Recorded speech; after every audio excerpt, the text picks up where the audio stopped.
Good afternoon, everyone.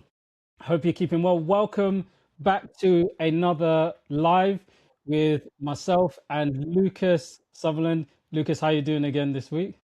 Very good, mate. How are you? Great, thank you. Actually came back from a stay and play this morning at my daughter's nursery, so was doing a little bit baking. Good stuff.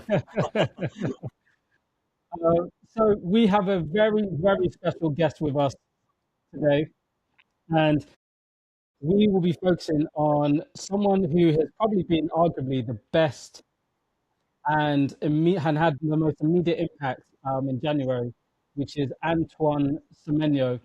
So over the last 7 games with Man City that he's played, 5 Premier League games, 3 goals, 1 assist, 2 EFL Cup games, 1 goal, and that's averaging, if you like, Premier League, about a goal every 1.7 games. So we thought, who better to ask to come on than someone who has worked with Antoine Semenyo one to one, but also at this stage, I want to say has probably worked with over 100 professional players and academy players one to one as well. So a very special guest and gentleman in Saul Isaacson Hurst. How are you doing, Saul? Great to have you with us. Thanks for having me, guys. Pleasure to be here on this Friday, drizzly Friday afternoon. Thank you. Now, Saul, I wanted to actually start with something that you shared last year on Sky Sports and Sky on the website. Now I'm just going to read it here, which you said about Semenyo. He is a Champions League player, concludes Isaacson Hurst. He should be there already. It is inevitable. He is a genuine gentleman who deserves it. It has been a unique journey. Some people take a bit longer to get to the top, but man, he is there now. That's Amazing. brilliant. For for someone like Semenyo, what did you see at that time that you thought he's going to be a Champions League player and go right to top? And obviously he is now. Yeah, listen, I think in from what he delivered on the pitch, basically, he was he's a box office player, but just like him, I remember John McDermott used to talk about in the box players. That's what you want. Give me an in the box player any day of the week, whether it's defensive or attacking. People can do the business at the business end of the pitch or defend it. And that's what he has. Generally 2-footed player, unbelievable consistency in terms of his shooting and finishing, explosive, dynamic, and importantly with the ball. That's the keys. Blew us all away and continues to do so. So yeah, listen, I told him he's got all the technical assets and physical assets to be a Champions League player. So at that time, it was just about getting him ready to, have a top season, get ready, make an impact, and for the inevitable move to a big club. Brilliant. So what we're going to go through today is a real deep dive into wide forward player, which of course will be Antoine Semenyo. We are streaming on LinkedIn and on X, so you can check my X, but also we are here on LinkedIn. And what we're going to head into is, as usual, Lucas has some great clips for us to start going through with around Semenyo, and Saul will be taking us through a lot of technical aspects in relation to his game and things that you can utilize to help your players in your own training. Lucas, over to you. Awesome. So I've picked out a few images here and I'm going to share my screen and we're hopefully going to be able to spark some really good discussion here around the type of player that Semenyo is, about his certain decision making and what he actually focuses on, and how he gets the best out of himself in each of these different moments. So the first one here, and I've kind of got a zoomed in image of him to really hone in on his sort of what he's actually looking at, because I think firstly that's important to focus on. So we can see quite clearly he's doubled up on in a wide zone here. I want to know, from a top winger in this position, what is his eyes looking at here? Because he's got to make a decision about whether to try and beat the two players and which way to go, or whether to go back and play it more conservative towards a supporting player. Saul, from your point of view, Is this some sort of stuff that you train with Semenyo in terms of where his eyes should be looking when he's faced up against a defender? What you find is every player is different. So there might not be, every player responds to different triggers. Some players may look at the body, some players may look at the ball, the space. But when you're working with like elite players like this, you talk about more about the individual tactics. So, for example, here, you say he's got like a 2v1 here situation. The space is down the line. So we talk about really like, the reality is like, listen, he doesn't mind taking that space down the line, but he's got to make it for himself. So the idea is that, the most important thing in this situation, and that's what Semenyo's good at, and Madueke, these guys, is that they're very direct, and the first movement's got to be towards the defender. So, you got to engage the defender. So engage that first defender, the 21 there. I'm not sure who that is, the 21. Engage the 20, I think. Yeah, engage the 21, and then to unbalance it. Then if he's going to go out, take the line. Obviously, you can go inside. Obviously, you can double up. So they're offering them that space. So like it's I talk about this work a lot actually in terms of it. Like I said, the individual tactics work is that if the defender offers you that space, you don't mind taking it, but before you take it, you've got to engage the defender, unbalance him, and then take that space that he's offered, if that makes sense. So, it's a bit of brinksmanship. And, when Anton will drive in, the triggers will be slight. It might even be within the subconscious and way doing it. The important thing is to make sure you've got to affect that first defender, obviously, in terms of his movement. Ideally, pushing him back on his back foot, on his heels, because then that gives you the space. He's unbalanced to then try and break the line. I love what you said there. So I was just going to chip in there, Lucas, because that's something that I noticed watching a lot of Semenyo's clips, is that his first touch is always really positive going forwards. And even if we look at the assist that he made it for Man City against Fulham recently, even though it was on his left foot, the ball's coming to his left foot, his first touch really positive going forward. Like you said, trying to drive inside and commit the defender. And of course, he ends up getting the assist for that goal. Is that something that you've seen quite consistently throughout the training that you've done with Semenyo? Yeah, 100%. And that's what top players have. Every touch counts. Every touch you take to settle or slow down is an opportunity for the defender to get in balance. So particularly in that situation there, the defender's coming towards you, you've got to affect the player's movement, particularly his balance, to unbalance them. Your first touch is always going to be to try and engage them. So the idea, if the ball's coming across, your first touch in, because then that's, you've got to try and dominate the situation. So, for example, in this situation here, I'll ask you boys, as a test of your coaching, remembering your coaching qualifications, what are you teaching, what are you coaching that defender to do, that 21? Well, send them down the line. Yes, that's one. What else? Give me some key buzzwords that, some of the great FA words that are on the courses. Yeah, so obviously low, can you maybe even nick it with the front foot? Can you keep him in arms? Send him down the line, you say delay, dictate. These are the key things as a defender, right? So we always talk about the best players. You've got to try and turn that on its head. Defenders want to dictate the situation. They want to control it. You've got to turn it and say, no, you can't. So your first touch is inside to engage the defender, and immediately you're taking control of the situation. And particularly as well, we can talk about this a bit more detail later. Really, you could call that a 2v1, you call it a 3v1, because we say the line's the best defender. So also that's why you don't want to be out by the line. You don't want to be out wide, because then again, that's what the defender wants you to push you out to try and control the space. Your first touch inside the pitch obviously opens up the inside the pitch, but engages the defender, takes the line out of play as well, and then creates space for you to go into as well. So in terms of the individual tactics, that's why we're always encouraging top players to do that, to take control, drive inside, engage, and then unbalance if possible. Just on what you said there, Saul, especially around the line being the defender. Again, when you look at Semenyo, one of the things I've recognised across the clips that I've seen of him, he doesn't start on the byline.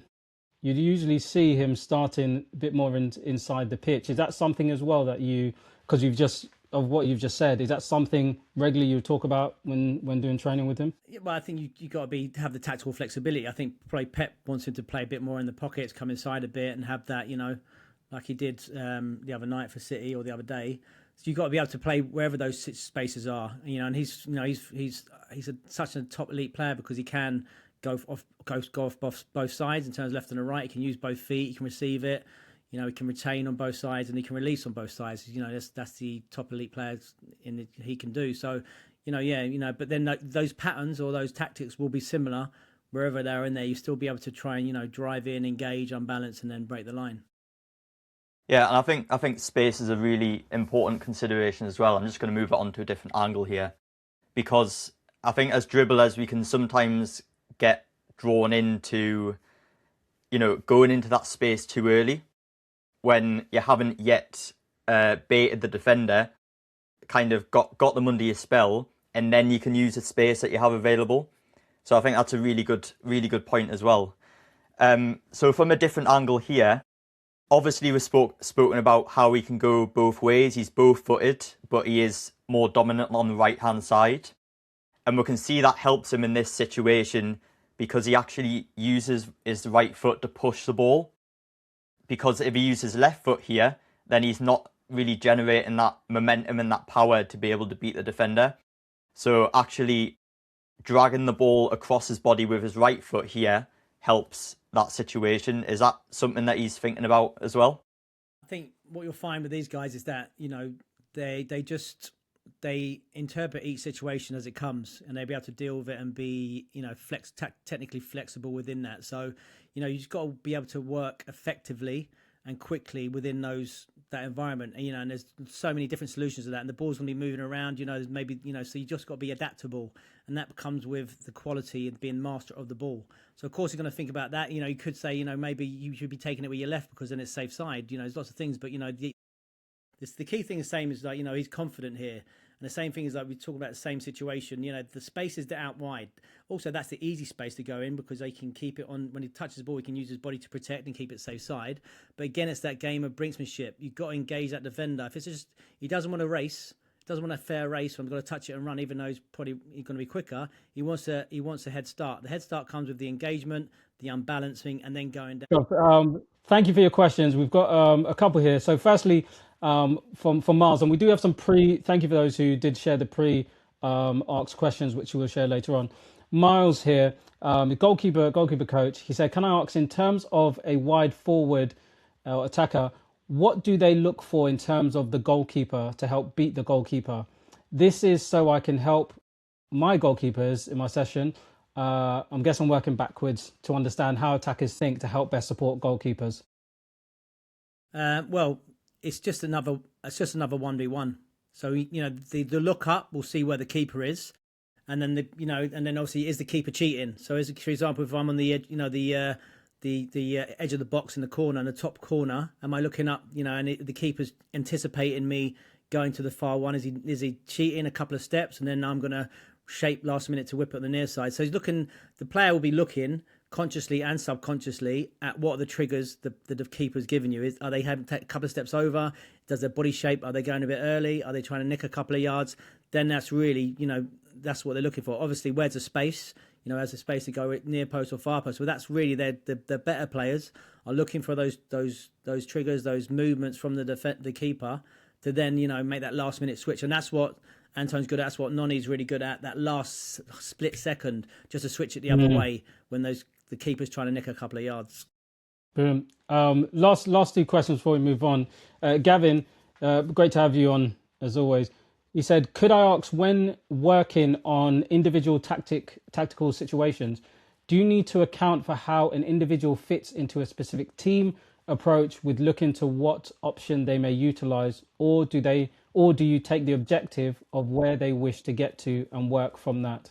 And then follow up onto that is, do you work towards a game model or work towards allowing an individual to grow in a wider sense? Yeah, if you're working with any pro player, particularly Premier League players, you've got to be conscious of, what the game model is, if you want to say that, or just, what the tactics which the team is employing, where he's playing.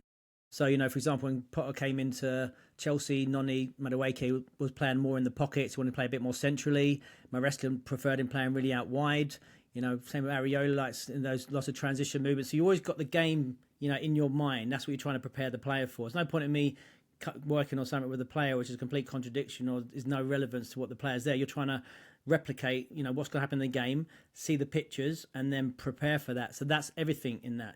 That's completely part of the planning sessions. As I say, it's all about, how can we make this player better on the weekend. Listen, there's an argument about also performance and potential. When we talk about young players, but even Premier League players, also one eye on still we need to get better.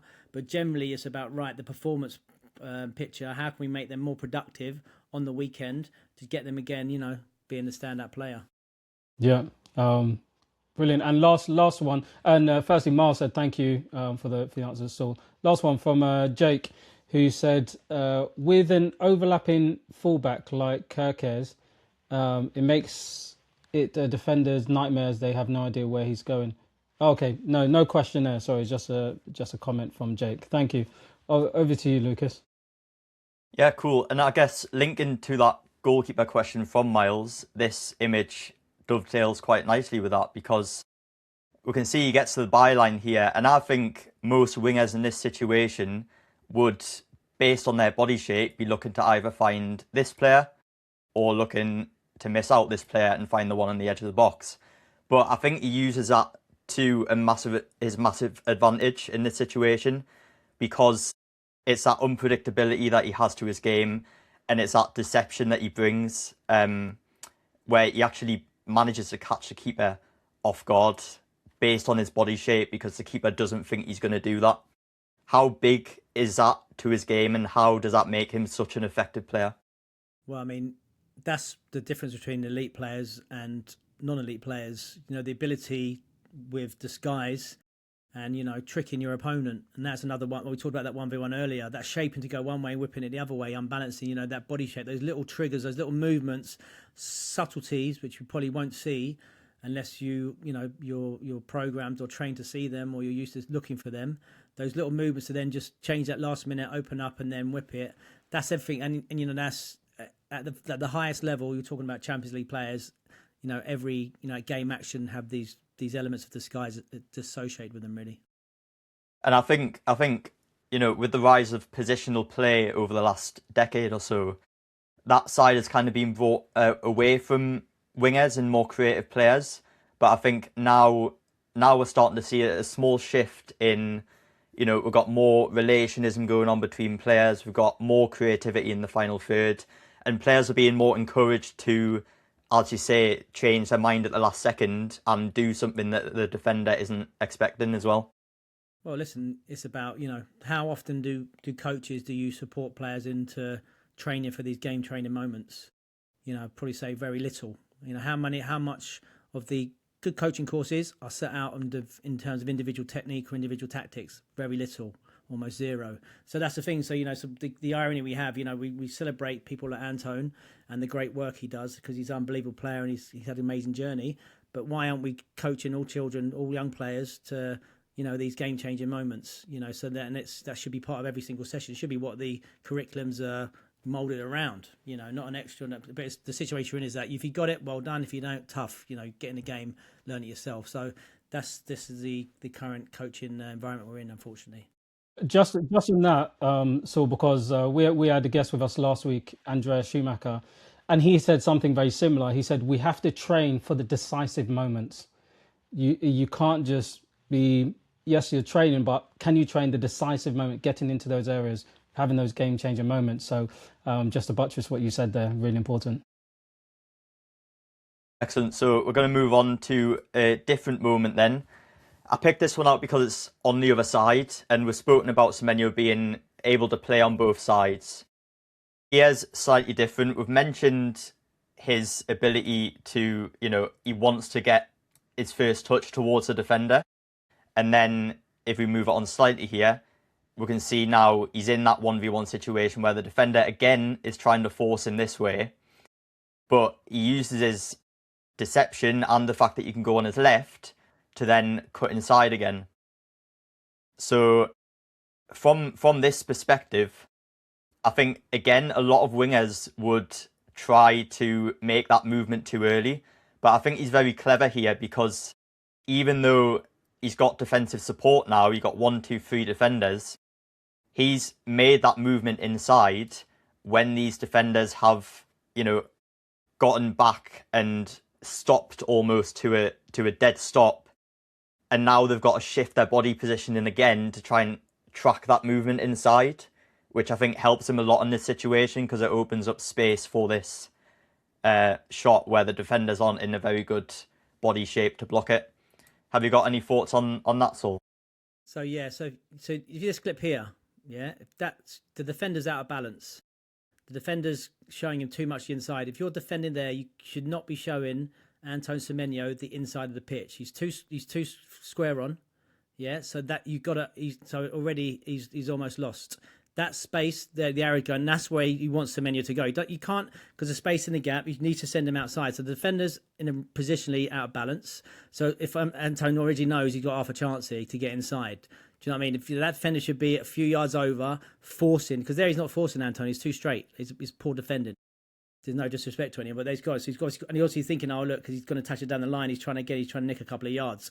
So that's the issue there. So Antoine's technical flexibility now, because he's driving inside, that opens up the inside. That's the point in it. So then, understanding right now, I go in or out. I've got the insides open up, and some players can't go inside, and a lot of players can't work both feet. I haven't got the balance to go in on the right, on the left. So having the technical quality to go on both feet is unbelievable. Then again, so coaches, how often do you work with your players to improve their weak foot in terms of dribbling and pass, ball striking, shooting, or turning? Do you know what I mean? Again, do you work on that? Do you isolate it, or do you address it? That should be part of every single session. You should address weak foot quality on every single session you're doing. Doesn't matter how long it is or there, but remind players how important it is. Because this is the end game. If you've got both feet and you go both sides, this is what happens. You can cut inside. When the players are out of balance, he's cheating, boom, I can cut in on my left as well. Just on that as well, Sky Sports shared that, I think it was last season, 24-25 season, that Semenyo almost had equal minutes playing both on the left and the right-hand side, where I think it was around 1,900 minutes for both. And like you said, having that ability to be comfortable, and he shared it about 4 years ago, he shared how he's worked on both his right and left foot from young, and of course in your sessions. It means you can go four ways. When you're playing on the right, you can go on the outside, come inside. When you're playing on the left, can go outside and can come inside. And for a defender, that's a nightmare. Yeah, I mean, that's the level. Being a player, if you can be unpredictable, and dominate that 1v1 and the 1v2s, then that's why these players are playing in the Premier League. That is often the difference. We talk even back in the old days at Tottenham. You talk about proficiency. You need to be proficient on your weak foot. You need to be able to deliver some sort of quality on your weak foot. And the best players work on that. The best players, develop that, and can have the ability to release the ball on both sides. Sorry, Lucas, we've got some more questions before I go over to you. Samuel, yes, Semenyo is probably the best player in Ghana, for Ghana at the moment. He said, his question is, how can you help a player to think deeper when they are holding the ball? How can you force them to think deeper when they're holding the ball? Yeah, how can you help a player to think deeper? There's no more context there to the question, but I'm guessing. I understand. I think, look, we talk about player development. We talk about the 3 R's. It's not my work. This is a friend of mine told me about this several years ago. You got to be able to receive, retain, and release. All right, they're the three key things. 99% of all training is receive, release. Yeah, how much work do you work on players retaining the ball? That's the truth. So that's how you support players in thinking more about it. You challenge them and you force them to stay in the ball. Majority of training is for football's like a hot potato. You've got to play one touch, two touch, which you need, obviously part of the game, but sometimes the best players can play on the ball, receive the ball under pressure, and stay on the ball under pressure, play underloaded.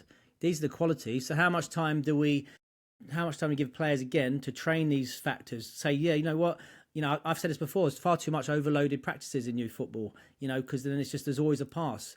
You want to create players which are numbered up, so they have to create their own overload. That's why 1v1 practices are so key and so advantageous, because you force players to make decisions. You manufacture that space, you force them to do it. And it doesn't have to be, like an Antoine breaking the line, dribbling pass. It might be receiving to try and play forward with a pass. It's still the same dominating 1v1. So again, that's how I'd say about it. If you're a coach or you're a player, you want to be better in these situations, train for it.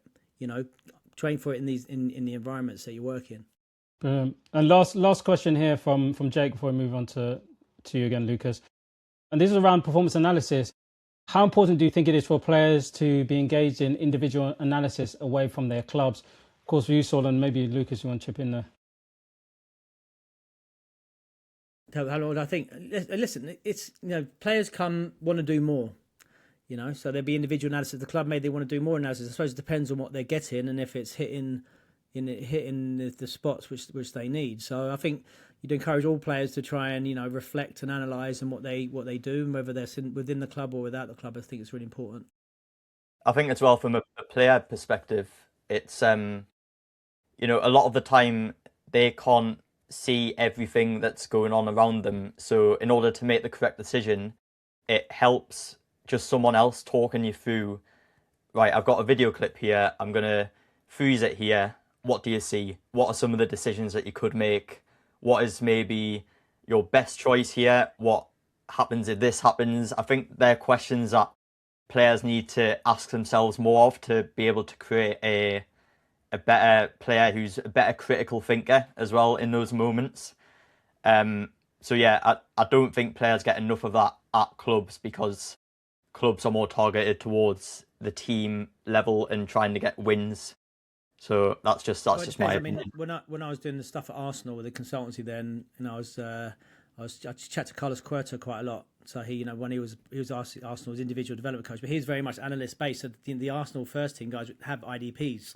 So his IDPs would be, we talked through. He showed me, and there would be, he'd very much do that. A lot of analysis with the players. Okay, same position or reflecting, but that doesn't happen at every club. Do you know what I mean? Granted, but No. yeah, it's a vital part of player development, definitely. No, go ahead.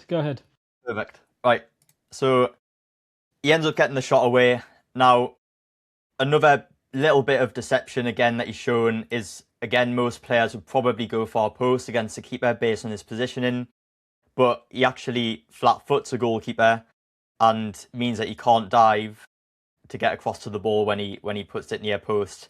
Is that when you're coaching him, is that something that you will practice to like wrong foot the goalkeeper when you're taking shots of him?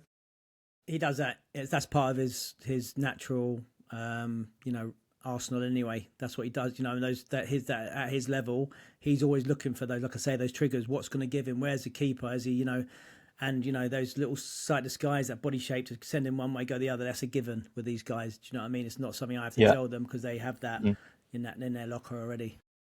Yeah, awesome. So next clip then.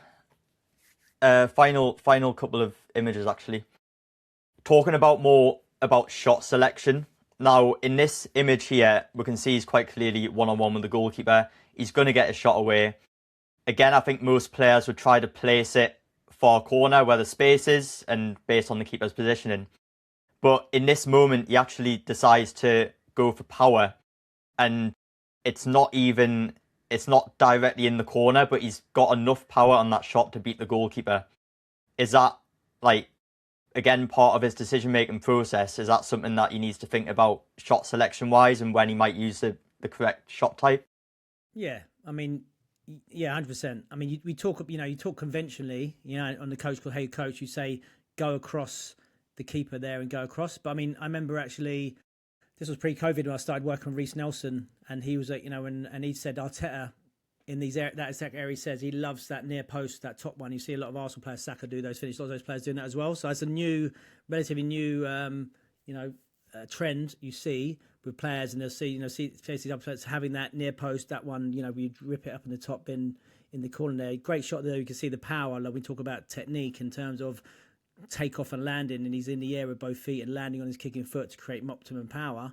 But yeah, I mean, this is the thing now. You see a lot of players going for that near post top finish with power rather than across the goal. That's a common trend you see a lot in the Premier League at the moment.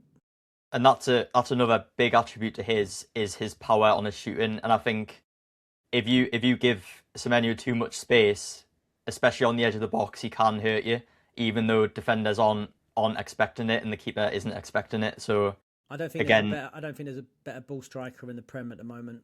Both I agree. I agree with that. His explosiveness and consistency with that technical quality at speed is unbelievable. Okay, so before we go into some sessions, did want to touch on with you, Saul, about what your sessions look like. We have had an interesting question here from Neve, and I know these questions usually come up, which is, how do you make unopposed sessions or situations game realistic? So yeah, it's sort of about context, isn't it? So you're trying to. Noni said this to me really recently. We said, I like the session because you see the pictures, And that's what you're trying to do. You're trying to replicate the pictures that the player's going to see within the game. So what does that mean? It's just trying to break the game down into micro examples and then replicate that. So obviously the same areas of the pitch, use a mannequin for passive pressure to say where the pressure would be, but then trying to replicate those movements and those patterns, those individual tactics we talked about, those patterns you see in a game to then get those finishing off. So that's the key. There's a big misconception.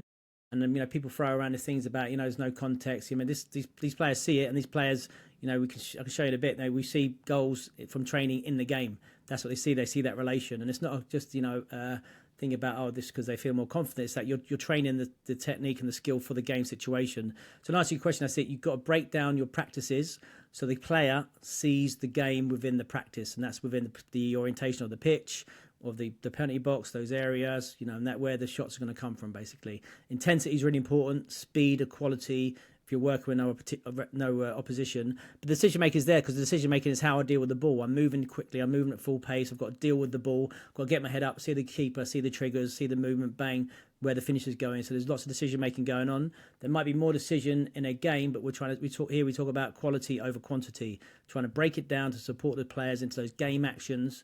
And then so when they get those opportunities in the game, then they're going to be hopefully more successful. Brilliant. Just a reminder, if you are tuning in from LinkedIn, X, please put your questions in the chat. And for those who did ask pre-questions, we are going to answer them after this next section. So there are 4 sessions that I'm going to share with you today.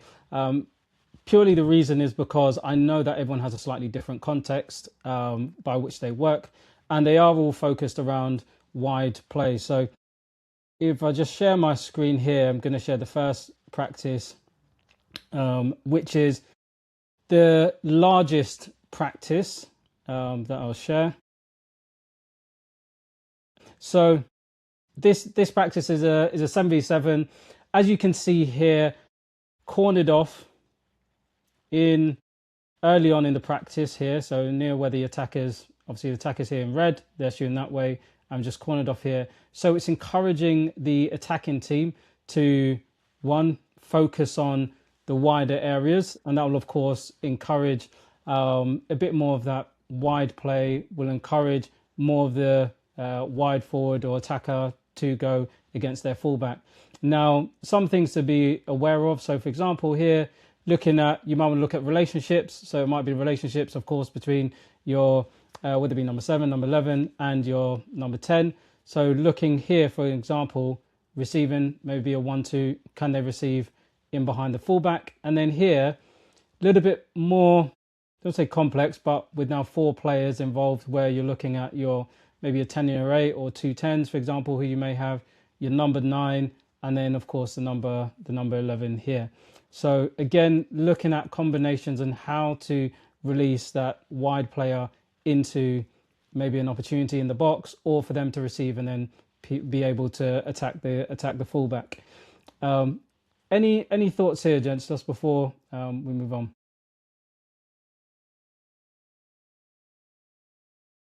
All good? From me, all good. Good session, yeah. So just a couple of things to think about if you're going to put in a practice like this. Do they get into a crossing zone? So thinking about, is it getting to a crossing zone, or are you going to try and take the fullback inside as well? So there may be 2 things that you want to think about when you are doing a practice like this. Now, I'm just going to share the next practice for you. And this one especially is for those who are working on a quarter of a pitch. So let me just share my screen. So if you're working on a quarter of a pitch, I do understand sometimes it's very difficult to get the width. So something that I have done before is move the goals off center. So moving the goals closer to what would be the edge of one of the quarter where you're working. And what that means is that it gives you a bit more space for combinations between your wide forward, okay, and your fullback, for example. So as you can see here, I've just highlighted the zone. So they've got a bit more space now, as opposed to if the goal was central. And so it really helps with the pictures for your team. So if you want to work on a bit more wide play and help your fullback, but of course as we're talking about here with the wide player, your wide attacking player. You want to try and give them a bit more space. So even when they're looking at combining or even the crossing area here, there's a little bit more space for them to have a bit more of a realistic cross. Okay. I understand, of course, some who may be watching, this is the reality of your coaching environment. So this is just an added way for you to be able to maybe have a bit more space there. Just on that as well, Thomas-san, crossing's an important point because a lot of the time, even in the pro game, crosses are actually overhit quite a lot. So I think this kind of forces crosses to be more like intentional towards the sort of box area rather than being a floated one which doesn't make contact with any of your players that you might expect them to. So I think in terms of that point, it's good. Yeah, brilliant. Right, last two that I just wanted to share with you. So this one here, this gives a bit higher repetition, so lower numbers. So this practice here is a 5v3 plus 3 practice. So you've got your back four goalkeeper, you've got your front three. And what it means is there's just a higher repetition, especially for your wide forward, to attack the fullback, whether it be go inside, whether it be going on the outside. And then they have the supporting players of the greens here, who they'll be able to bounce back if need be, and receive the ball. Now, with this practice, it's completely up to you. As an example, you could, for example, give a constraint to the greens and say, okay, you must play within 3 seconds. Because I prefer seconds as opposed to touches, but if you want to say maybe 1 touch, 2 touch, then it just means that you keep the tempo high, and for the wide players, it can keep that repetition quite high for them.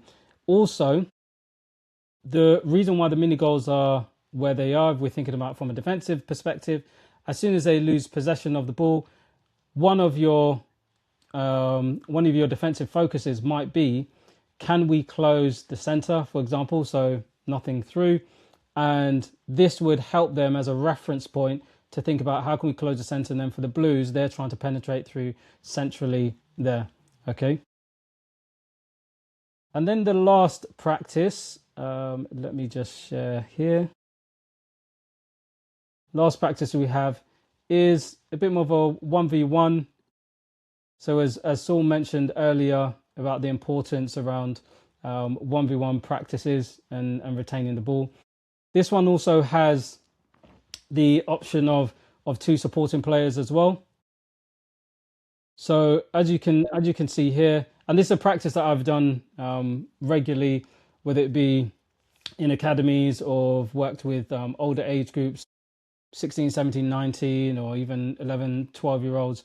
And just to share, so you have halfway line here, and then you have 2 supporting players. Now, the reason why the goals are where they are, so for example, if the attacking player, I'll just play it here.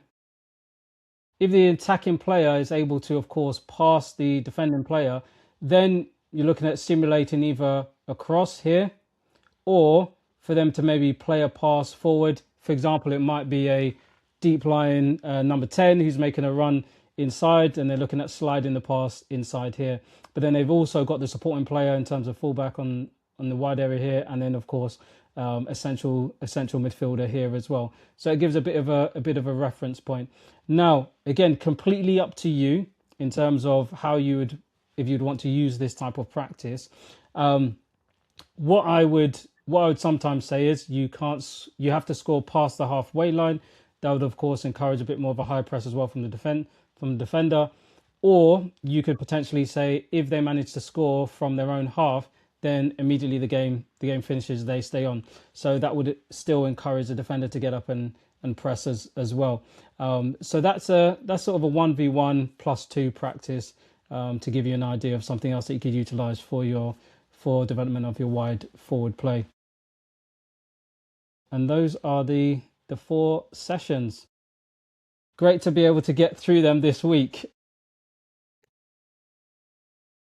As you're going through that, so just a question here. I just want to touch on a question here from my Treya, a really good question. In the first practice, curious as to why you wouldn't cut off the pitch for the Reds as well. Would it not force your coach players in red to be more direct and go more towards the goal? Would it not encourage your 7-11 to take on the opponent defender 1v1 more often, something like Semenyo does? Really good question there, Maitreya. So yes, it is something that you can do.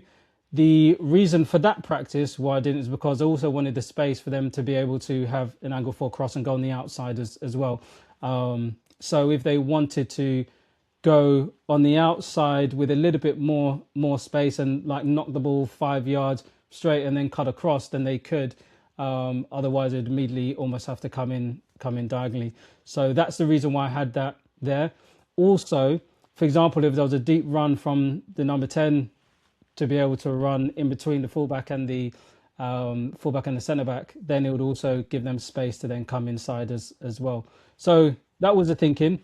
But as you said, like Semenyo does, you can look at changing that practice where you'd want them to be a little bit more direct towards goal as well. No worries at all. No worries.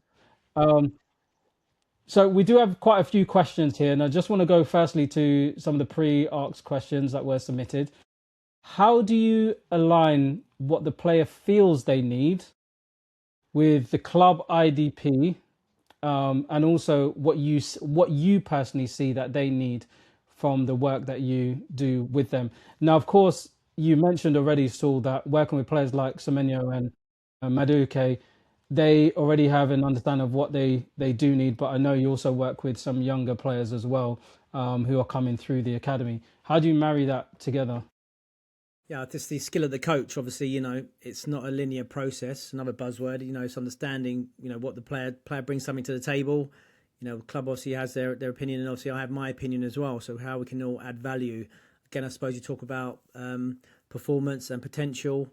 The end game as well. How long left of that road has that player got?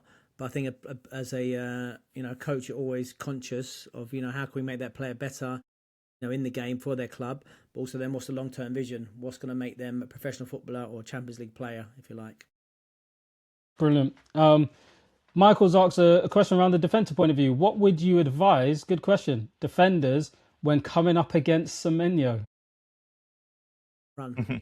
I'd say, you just got you got to try and slow him down. Got to try and slow him down. If you're in a 1v1, you've got to try and slow him down to make it a 2v1. That's going to be your biggest thing. So, all the things you're talking about, jockey, delay, try and dictate, but I mean, it's very difficult because he is very direct. He's going to run right at you and, and try and put it on you, as it were. So, yeah, I mean, it's just, you don't like any defensive way you're talking about, check your angles, force him outside, don't let him get the angle. Jockey, remember, he's rapid. So you're going to have to give him a few yards, bearing in mind which way you're facing, make sure you're facing sideways. You can, going to be in that foot race as well. What I like as well about Semenyo, and actually I had a good conversation with some staff at Wycombe Wanderers yesterday who were talking about going on the outside and not seen as often now players going on the outside. You're almost coming inside and you're having that 2v1 that you have to deal with as a wide player. You see Semenyo so often; he's so comfortable going on the outside.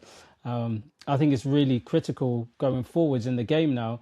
If you're going to be a bit more unpredictable, I think going on the outside may come back into fashion a little bit more. What do you think? Yeah, I mean, look at Madueke. This again, why it's been so good for Arsenal is that he's very direct and he'll go both ways. He'll take players in, he'll take players out, and that's come from him working a lot on that. So, like I say, it adds so much to your game if you have the ability to take the player inside and outside, and really that should be like we talk to any wide forward player, that should be a minimum to your game.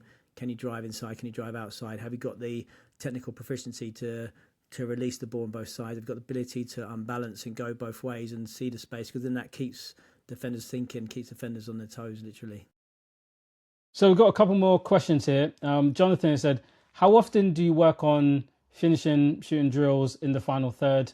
End of each session, once per week, fortnight, in order to improve attackers' performance? What would you advise, Saul? It depends. It's difficult, and it depends what level you're playing at, how much time you have, how much time you have with the players. But think about this: if you're a forward player, and if you're a striker or 7 or 11, shooting and finishing is your bread and butter. That's going to get you your contract. It's going to get you in the team. Going to not get you in the team. Really, you should be doing a bit of that every day. Really, in an ideal world, that's your core. It's the hardest thing to do in the game is to score goals and create goals. So really, you should be practicing those skill sets, every game. That's your weapon. Do you know what I mean? That's the thing. You should be sharpening that sword every day, I think. I couldn't agree more, and it's something that me and Lucas were speaking of off camera. When you look at the England team now, after Harry Kane, it's Rashford, Saka, but in the low tens, and it really makes you to consider how much finishing practices are now happening within the game and across youth football. Yeah, well, listen, I was at Spurs when Harry Kane was at Spurs. I remember him very well. He'd be every session after training. He'd be with Bradley Allen practicing his shooting and finishing, different quality, different angles. And that's the dedication you need. We talk about this.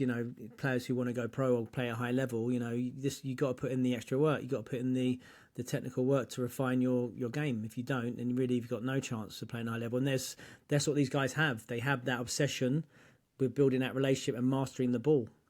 In those situations, and being able to do whatever they want with it. It's same as building. I'm delivering at a big conference soon. I'm talking about the lessons we learn from other sports. Steph Curry, Johnny Wilkinson. All the players. Football's no different. But we live in a bizarre world now where people think, well, technique doesn't matter. It's bonkers. You've got to be able to deliver on the ball. Context is key, but you have to be able to build that relationship, and that takes hours and hours and hours of contact time. Individually with the ball.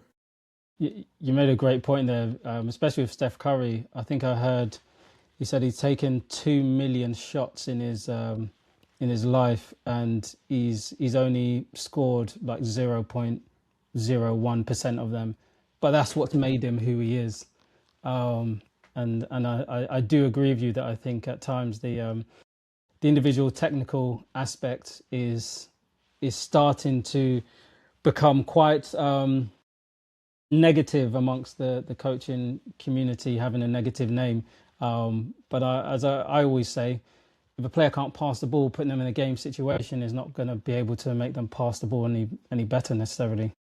Yeah, and if you work with any top player, you've worked in the environment, better quality technical ability leads to high level decisions. That's reality now. You can have a conversation about when and where is the most appropriate time to do it, but reality is now most players aren't doing it, so then that's the issue. So that's the thing, again, we come into the fact is, maybe they're doing it themselves. If they're not, then obviously it's a bit like, well, tough, then this is not, we haven't got time to develop you technically. Again, just on that, touch on that quickly. What's your view on the relationship between natural talent and kind of trained talent? And can anyone get to a high level with, hours put in, or is it more, for the guys who have that sort of natural talent that we say that people have? Not everybody has the ability to play Premier League football. You need this combination between all those fine things, including athleticism. You need to be an athlete, generalist, you're a professional athlete. Not everyone has the genetics to do that, unfortunately. Now, it's true, the more you do, the more you put in, the better you get, but also you've got to train smart as well. Practice doesn't make, perfect, and practice makes permanent. And you're practicing the wrong things over and over again, then, you're not going to improve. Deliberate practice is key. Everyone can get better, everyone can improve, but it's just on that scale of how much they improve. Like Noni and Anto, now they're working, that scale, that's tiny, because you're talking about, tiny points of a percentage, but that's so key at the highest level, marginal gains. Younger players have a much bigger, range about development. But then it's obviously, some players have more, more potential than others. That's the harsh reality of it. Not everyone is, you talk about, it's equal opportunities. It's not equality. Not everyone's the same. But you need to give people the same opportunities, and some people have the opportunity to take it. Brilliant. A couple more questions here. So, Gavin, brilliant again. Thank you, Sharon. When working with individuals, Saul mentioned their how the decisions come about in sessions working with players alone. Are there any ways you can account in sessions like this for dealing with adjustments defenders may make, or is the real aim to maximize effectiveness in actioning what you want to do as the player on the ball? Well, no, because it's about technical adaptability and tactical adaptability, but that comes through the mastery of the ball, being able to adapt. So things we talked about, that clip you showed with Antoine and the player's a bit too straight. He has the ability to read that situation and go both ways because he has a technical ability to do so. So you need that variability. So that's where it comes in terms of working in isolation, but then working in games as well. It's not one or the other. Another misconception is about supplementing the games, supplementing the team action.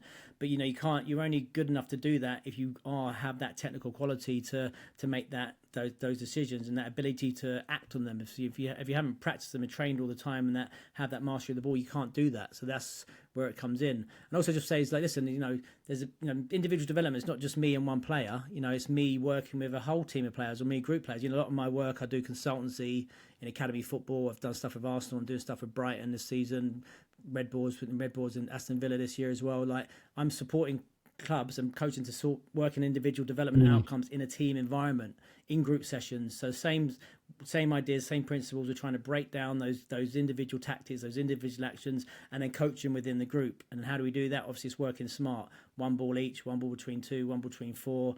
How we set sessions up. How we construct sessions to get the ball, the contact time, the ball to player ratios.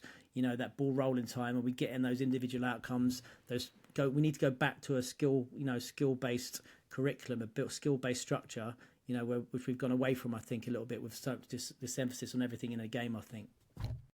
Do you know, I really like that, Saul, because when I went to Peterborough Academy, one of the things that they said, especially for foundation phase, they said they wouldn't want a player to have to turn down a decision in the game because they couldn't technically do it. And that's what can happen, that, okay, you can see it, but you can't do it technically, and now you have to turn down that decision. That then limits your game, ultimately. Yeah, listen, and reality is most players won't even see it because they don't have the technical ability, they don't have that locker. So like you say, when you are master of the ball, you play your head up, it opens up things in the game. Like you say, then it gives you the ability to do that. You can use both feet. Suddenly I can play like 360 degrees. I can play off both sides. I don't have to go one way. So it all ties in to the player, the player development cycle, the player development jigsaw. We need to do that. We need to understand how you do it to work effectively. So that's another thing, old forms of skill training where you got, 6 players in a cone, you dribble and do a Cruyff and come back, next one goes. That's an outdated way of working. You need to make your sessions dynamic, explosive, to get that deliberate practice, to get that intensity, to get those outcomes, particularly when you're unopposed. And also then as well, when you're working on the ball mastery, it's all linked to the game, it's all contextualized. So we're working on these movements, these turns. The players understand, this is linked directly to the 1v1. This is why we're doing it. We're not trying to develop, freestylers. We're trying to develop footballers. So that all ties in. That's a lot of stuff I do at clubs now. The consultancy is supporting them and say, right, can we develop our technical program so it's contextualized, it works in, players understand what the process is, but it's all leading into players, making players more game effective. Brilliant. Final question here. But before that, James has shared a very kind comment here. Saul loved the retain, the receive, retain, release, those 3 R's. Brilliant. And thank you, James, once again for your very kind words and for tuning in. Sherlin has the question here. As Semenyo is very good on both feet, is this solely what you would focus on for a player? Or would you also help players find different dimensions to attack, even if they are predominantly one-footed? Well, one of my favourite ever players, Paul Merson, watching him as, Arsenal was like unbelievable in terms of his outside of his foot. And that's the solution he found. Maybe he loves to come inside and use the outside of your foot. Now, listen, doesn't mean you're not still going to support player into proficiency, but, players will find solutions. And that's the thing. I'm not saying, there's not one, it's another misconception, it's not one perfect technique. It's about an effective technique. And if a player can find that solution, fine, that's fine. As long as it's effective. Listen, we're still going to try and support them into those deficiencies, where it is a deficiency can be. So to try and build that, and why not, you work on it. But you always, as long as the player can move effectively and find those things, then that's all right. So you listen, there's no one way to do things, and players will show you more all the time than and they're always going to give you great ideas. You can add, you can support them, and it's not about do this. It's, like I say, it's not a linear process, but it's about that collaboration, and they're going to show especially when if you're lucky enough to work with these top guys I do, they show me things every session. I'm like, wow, what unbelievable, that sort of thing. Brilliant. This has been fantastic, and we're almost at time here. Saul, it's been an absolute pleasure having you with Lucas and myself. You've already shared that you do some great work with clubs at the top level and professionals as well. Do you want to share how people can find you if they haven't already found you? Yeah, listen, if you're a coach, I've got a lot of coach education on mypersonalfootballcoach.com. I've got a brand new course for one-to-one coaches, a one-to-one coaches training course. You can find that at mypersonalfootballcoach.com. There's also e-learning courses around ball mastery 1v1, small-sided games. And there's the coaches pass, mypersonalfootballcoach.com. We've got the My Personal Football Coach app, which players use as well, and clubs, the club partnership as well. But I mean, Instagram, MyFootballCoach1, X, MyFootballCoach, or Saul at mypersonalfootballcoach.com if anyone wants to reach out and connect. I think they've got more than enough, so very easy to find you. Saul, thank you very much. It's been an absolute pleasure having you on today. Cheers, guys. Appreciate it. It's been great. Thank you. And Lucas, great again with the clips. Loved it, and everyone shared in the. Yeah, it's all great to have you on as well, mate. Offer some fantastic insight there, and we managed to get through a lot there in the hour, and we're pretty much bang on time. So yeah, all good. Brilliant. Appreciate it. Well, look, really look forward to seeing you next week. Remember, we are here 1:00 every single Friday, myself and Lucas. And if you have any questions.